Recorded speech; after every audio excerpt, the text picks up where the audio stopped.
Welcome back to SnowRunner, y'all, and this is the Sterling T26. Now, if you're not into super nerdy, like, absolute just going on and on about all the crazy inner workings of this truck, you might want to skip ahead a little bit in the video because I am about to absolutely nerd out.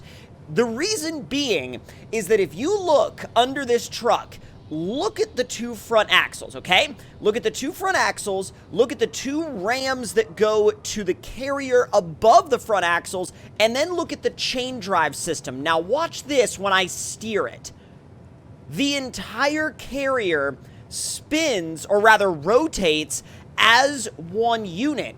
Now, this is an absolutely insane system, and if you want to look more into how it works, I deeply recommend actually, like, you know, Googling it and reading about this truck, the Sterling T26, because the way this thing works and operates is absolutely mind-boggling, and even looking at the way it works in-game is just...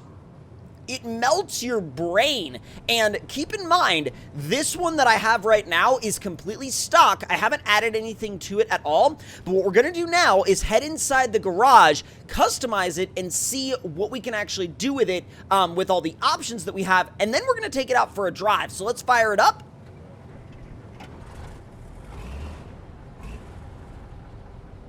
Starts up pretty quick. Now, I will say, once you're moving... watching those two front axles steer but not actually turn the tires is definitely a strange sensation. Like, it's definitely something you have to get used to. The cabin is very much like it feels a lot more like a piece of machinery than it feels and looks like a truck. And that kind of makes sense because this is... frankly, designed a lot more like a piece of machinery rather than a truck that you might just get in and drive. Now, let's look into our engine options. So we have the ALF V12 275 horsepower. Then we have the SFG AA V12 525 horsepower. We're going to go with that one. And then gearbox-wise, we got special, fine-tune, and advanced special. We're going to go with fine-tune because I feel like that would lend itself the best to this thing's abilities. Then we have the stock suspension, and we also have the improved suspension. I'm going to go with the improved because it's, well... improved? I feel like that's a very, like, terrible way to look at that. We've got the single tires, we've got the 57-inch dual rears, and the 57-inch all dual. Now, the front and rear duals are insane on this thing, and it genuinely makes it look like something out of a... frankly, it looks like something out of a post-apocalyptic novel, and I don't know if that's how this thing was designed to look from the get-go, or if it was just designed to be, you know, extremely capable, and this was the result. But look at this, by the way. We have two winches up front, we have two spools of cable on the back, we have three massive D-ring tow points up front. You could recover basically anything with this thing.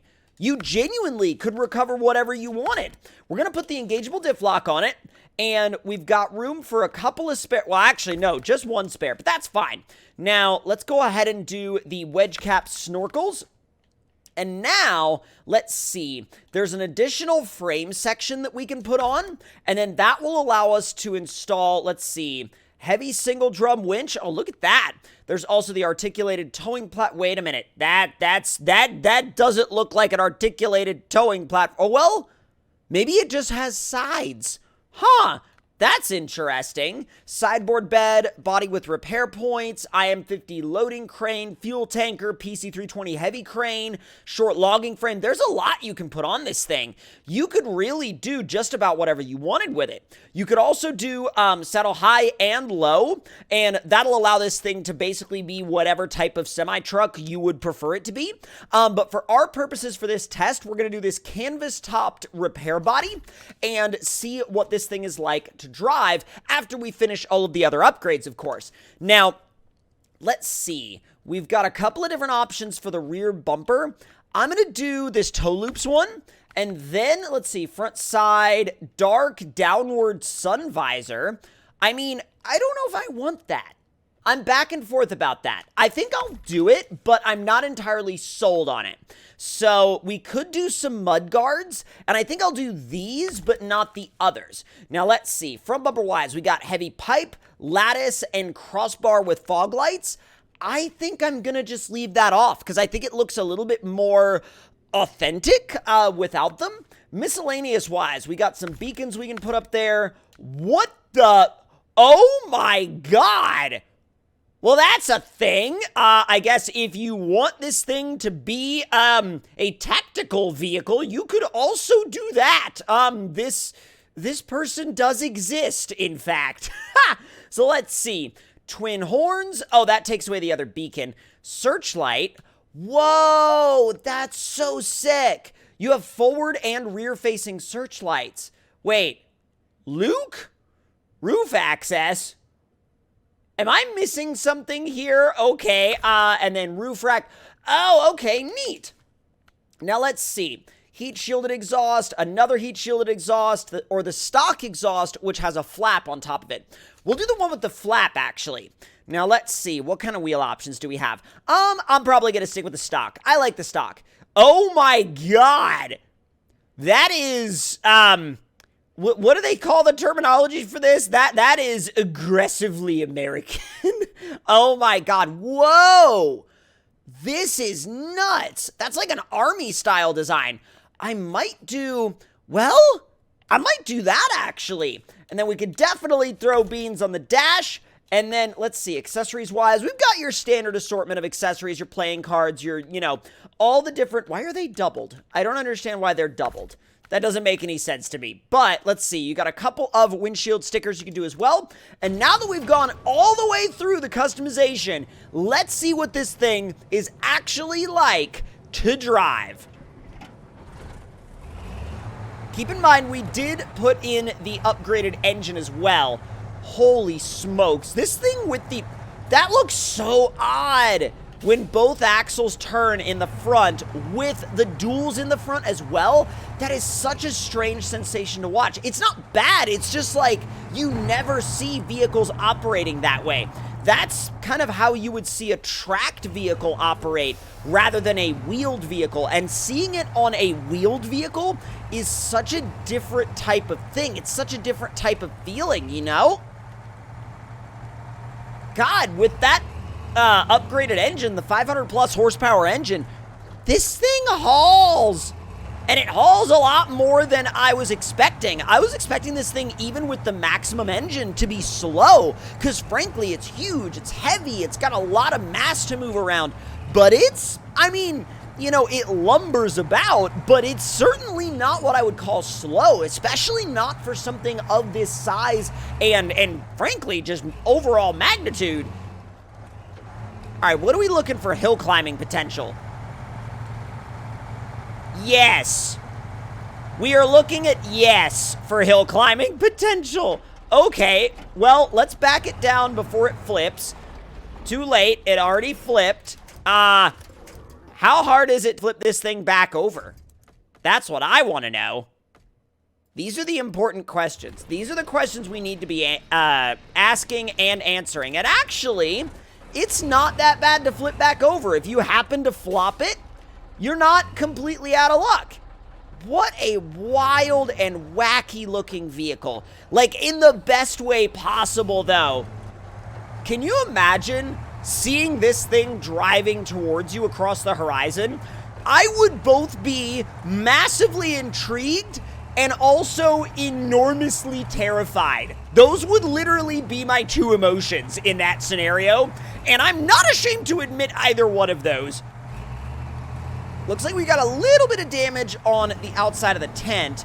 Let's see how it does in the mud with these tires. Now, I did have to take it out of high range because it was just wanting to spin, and it also only allows the lockers to be on in low range. So let's see what it's like in some deeper mud in low plus with the lockers on.